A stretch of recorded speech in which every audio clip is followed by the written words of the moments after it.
할렐루야.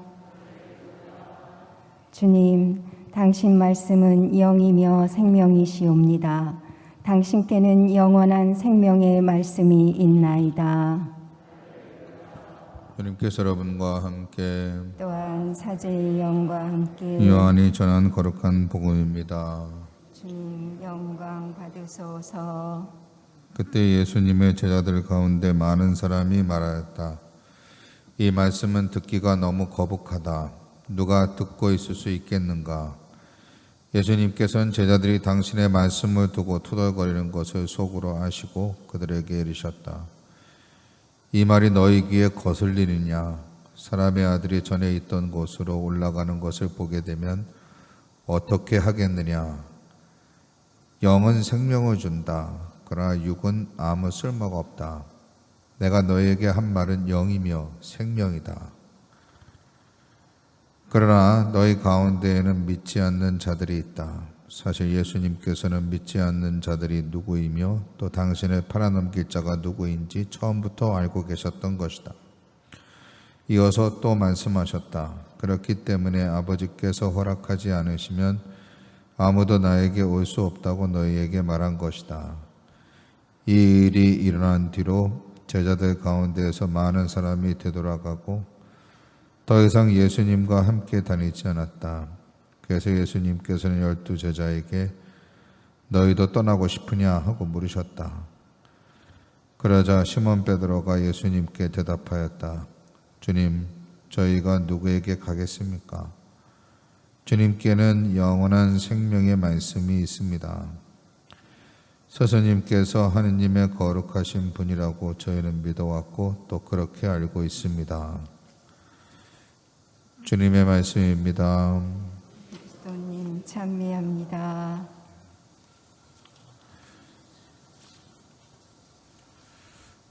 네, 여러분 안녕하셨습니까? 네. 아침에 새벽 미사 때 강론을 하니까 조금 긴 것 같아가지고 간략하게 추려서 말씀드릴게요. 네. 보리스 콤펠드라고 하는 사람이 있었어요. 이 사람이 유다인인데 의사입니다. 그런데 스탈린 소련 시대에 그 소련의 그 스탈린을 비판해가지고 그 비판했다는 이유로 강제 수용소에 끌려가게 돼요. 근데 그 수용소에서 한 신자가 하나 있었는데 그리스도교 신자가 이 사람에게 계속 신앙을 권유한 거예요. 그래서 그냥 계속 끈질기게 선교를 해가지고 결국은 이 유다인임에도 불구하고 이 양반이 그리스도를 받아들이기를 한 거예요. 그러면서 결심합니다. 그리스도처럼 사람을 사랑하고 불의와 타협하지 않는 삶을 살겠다 하고 다짐을 딱 해요. 그러다 어느 날 이 양반이 수용소에서 하지 말아야 할 것을 법을 어겨가지고 결국 괘씸죄로 사형 선고를 받게 됩니다. 무슨 짓을 저질렀냐? 그럼 바로 그 사상범이죠. 거기 수용소는 다 사상범들이 주로 많으니까 스탈린을 욕했던 스탈린 체제를 욕했던 한 젊은이가 그 수용소에 있었는데 이 수용소에 그때 나이가 그 젊은이가 35살이었어요. 그래서 이 젊은이가 암에 걸렸는데 사상범이기 때문에 수술 명단에서 항상 제외가 된 거예요. 치료 명단에서. 그러니까 치료를 안 해주는 거예요. 그런데 이 콤펠드라는 의사가 그걸 알고 이 젊은이를 살리기 위해서 몰래 수술을 해준 거예요. 그래서 발칵 뒤집어져 가지고 결국 괘씸죄로 걸려서 사형 선고를 받게 됐는데 어떻게 죽느냐? 이제 그 얘기하기 전에 참 이 젊은이가 누구냐? 이 젊은이가 바로 그 유명한 솔제니친입니다. 러시아의 양심이라고 불리는 1970년에 노벨 문학상을 받았던 사람이고 굉장한 문인이 된 사람이죠. 러시아에서 굉장히 중요한 인물입니다. 그런데 이 솔제니친이 나중에 자기가 쓴 소설이 암병동도 있고 또 있지만은 그 수용소 군도라고 하는 유명한 책이 하나 있어요. 거기에서 이 일화를 얘기한 거예요. 자기가 겪었던 일을. 그래서 쓰므로 인해서 이 사실이 밝혀진 거죠. 그런데 그때 무슨 일이 있었냐면은 자기 치료해준 의사가 자기가 수술한 다음에 와가지고 그리스도를 믿으라고 그렇게 전교를 했대요. 그걸 듣고 있던 한 동료 감옥에 있는 그 수감자가 그 보리스 의사한테 이렇게 얘기를 했대요. 당신은 이제 죽게 생겼는데, 남 도와주다가 죽게 생겼는데 다시 후회되지 않느냐 이렇게 얘기했더니 그 보리스 의사가 하는 말이 이 유명한 말을 남겼는데, 그리스도 안에서는 후회라는 게 있을 수 없습니다 라는 유명한 말을 남겼다고 합니다. 이 의사 때문에 살은 이 솔제니친은 그 뒤로 이런 얘기를 해요. 그 보리스 의사가 죽기 전에 나에게 해준 말은 지상에서 그의 마지막 말이었고, 그 말은 유산으로 나에게 주어진 것이고, 그래서 나는 그 유산을 결코 쓸어버릴 수가 없다. 그러면서 자기도 신자가 돼요. 그리스도의 신자. 멋있죠? 대답이 없으신 거 보니까 별로 감동이 안 오신가 보네. 저는 옛날에 이 이야기 들을 때, 읽었을 때 굉장히 감동적이었는데, 오늘 복음 말씀에 보면은 예수님께서 당신 말과 행동이 부담스러워서 떠나는 제자들을 보고 너희도 나를 떠나 다른 것을 선택하기로 가겠느냐 이렇게 물으십니다. 카이사르가 자신의 책에 아주 유명한 말을 남겼죠. 사람은 자기가 보고 싶은 것만 보고 듣고 싶은 것만 듣는다. 예수님을 처음에 따라다녔던 제자들도 그런 것이었어요. 그래서 12제자에게 딱 물어보시죠. 너희도 떠날 거냐? 이랬더니 베드로가 나서가지고, 항상 베드로는 나서시죠. 나서가지고 주님께서 영원한 생명을 주는 말씀을 가지셨는데 우리가 주님을 두고 누구를 찾아가겠습니까? 이렇게 답합니다. 이건 정말 가슴에서 우러나와서 한 고백이 아니고 스승에게 인정받으려고 하는 그냥 고백한 것이었죠. 과연 나도 그런 신앙을 갖고 있는가? 아까 얘기했던 그 보리스, 자신의 목숨을 내놓으면서까지 다른 사람을 살리는 위대한 사랑을 보여준, 위대한 믿음을 보여준 그 보리스처럼 나도 그런 믿음을 갖고 있는가? 이런 생각이 오늘 복음 말씀을 듣고 이렇게 생각이 납니다. 여러분, 광고 카피 중에 이런 말 있죠? 순간의 선택이 평생을 좌우한다. 참 멋진 광고 같아요. 아까 솔제니친도 그렇고 보리스도 그렇고 순간의 선택이 평생을 좌우한 사건이 하나 저한테도 있었어요. 어머니가 이제 마지막 돌아가시기 전에 호스피스 병동에 계셨었을 때, 그때 그 병동에, 한 병동에는 6명이 이제 있는 거죠. 저희 어머니 포함해서 6명. 근데 제가 이제 그때는 여주에 있어가지고 가끔씩 어머니 병문안 갔을 때 그분들이 어느 날 저보고 이런 얘기를 하더라고요. 거의 가족들이 자기네들끼리 다 얘기가 된 거야 보니까. 그래서 저보고 어머님에게 너무 감동을 받아가지고 그래서 여기 있던 모든 가족들이 다 세례받기를 원하는데 어떻게 하면 받을 수 있겠느냐고. 그래서 전 너무 놀랍고 너무 기뻐서 다 그러시려니까 다 그렇다는 거야. 모든 그 5명의 가족들이 다. 그래서 그러면 제가 가끔 올 때마다 교리를 해서 이제 야매로 드리겠다. 그래서 야매로 드린 거예요. 제가 야매 전문이에요. 야매 전문.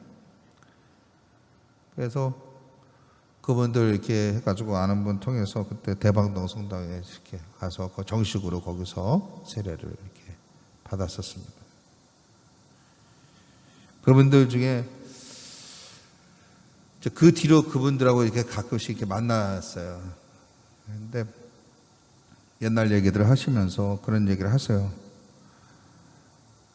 이제껏 살아오면서 후회된 일이 많았는데 후회되지 않는 일이 한 가지 있는데 그게 세례받은 거다. 근데 그분을 하시니까 다른 사람들이 다 전부 다 이구동성으로 공감이다 이런 얘기를 동감이다 이런 얘기를 많이 하셨어요.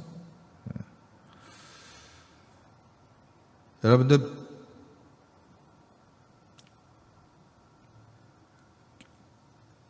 이런 거 있어요. 우리는 모든 종류의 방식으로 서로의 삶에 영향을 미쳐요. 조그만 거 하나라도 다른 사람에게 큰 영향을 미칠 때가 있습니다. 나의 선택이 다른 사람에게 좋은 영향을 미칠 때도 있고 어쩌면 삶 전체를 바꾸기도 합니다. 아까 보리스가 솔제니치의 삶 전체를 바꾼 것처럼. 그래서 우리에게는 사랑할 기회가 많은데 문제는 그 선택을 하는데 우리 몫이죠. 우리 맨날 선택을 하면서 살아요. 그런데 어떤 선택을 하면서 살아가느냐에 따라서 나와 주위의 모든 사람에게 좋은 영향을 미치느냐 아니면 나쁜 영향을 미치느냐 아니면 고통의 흔적을 남기느냐. 그래서 우리의 선택은 굉장히 중요합니다. 그래서 후회 없는 선택을 하면서 살아가야 될 텐데 근데 그게 쉽지가 않죠.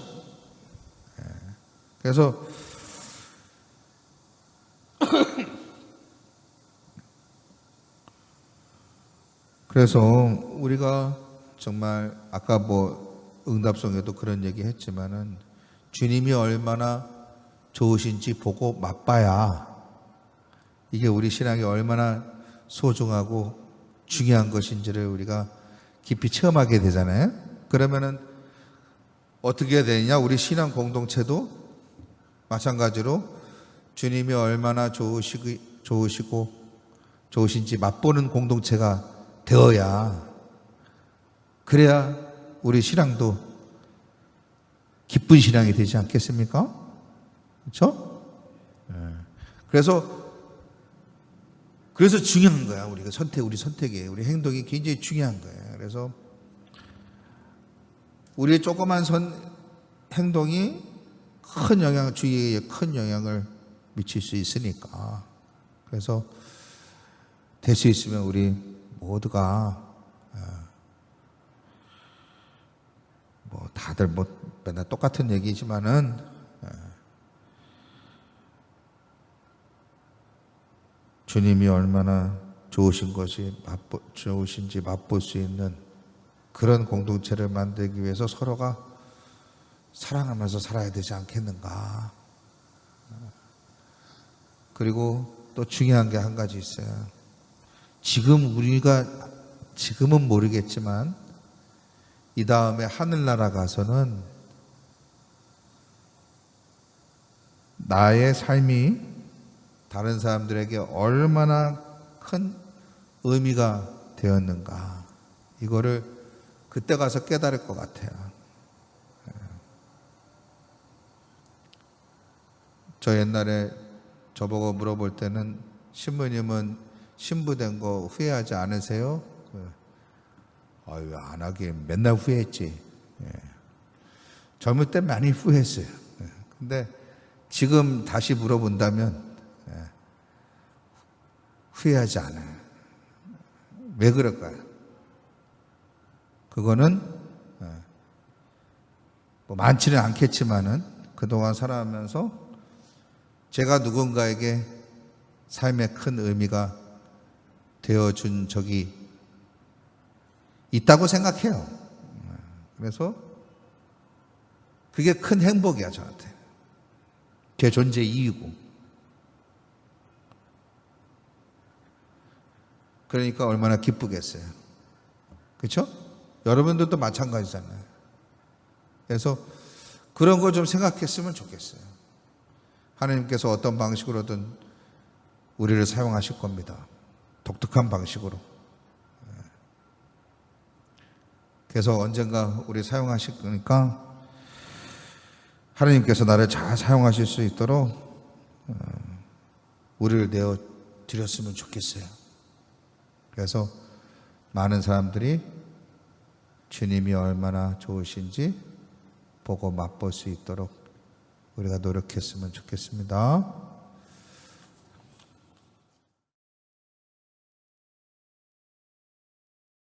준비한 영상을 좀 보겠습니다.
몇 가지 말씀드리겠습니다. 좀 환경 문제 이런 거 굉장히 심각한 거 많이 아시죠? 그래서 환경 실천 캠페인을 한다고 합니다. 8월 29일부터 다음 주죠. 다음 주부터 10월 2일까지 5주간 동안 개최되는데 오늘 못 받으셨지만 이제 앞으로 이런 그 실천 그 전단지를 배부해 드릴 겁니다. 그럼 여기에 실천 사항들이 있거든요. 그래서 이 실천 사항들을 갖다가 이렇게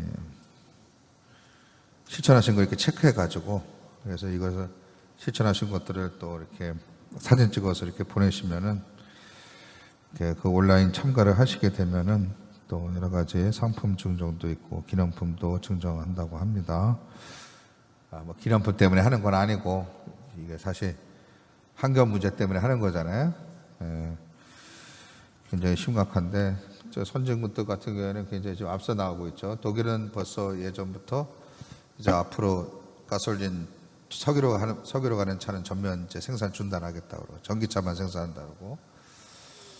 옛날에 그 프라이부르크에서 참 멋진 일이 있었는데 전기가 딸린다고 원자력 발전소를 거기다 짓겠다고 하니까 그 프라이부르크 시민들 전체가 반대하면서 자기네들이 전기를 만들어 쓰겠다 해가지고 그 마을 전체에다가 자전거를 이렇게 공원에 자전거들을 넣고 사람들이 그 자전거를 움직여가지고 전기를 생산해서 이렇게 쓰는 운동이 참 보기 좋았던 것 같아요.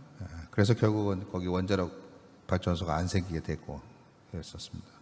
많은 어쨌든 지금 굉장히 심각하니까 여러분들도 여기 지금 뭐 자세히 말씀드리기는 좀 그렇고 그냥 여기 캠페인 배부되실 때 전단지 배부될 때 여기에서 같이 함께 참여하시면 좋을 것 같습니다. 네.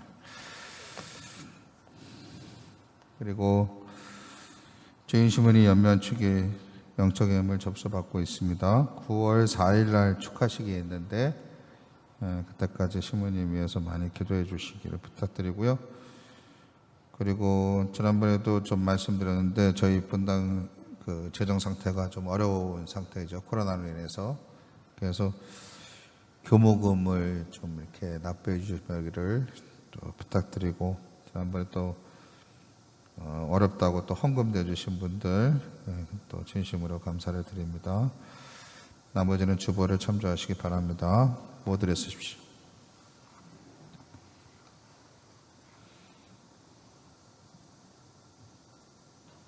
기도합시다.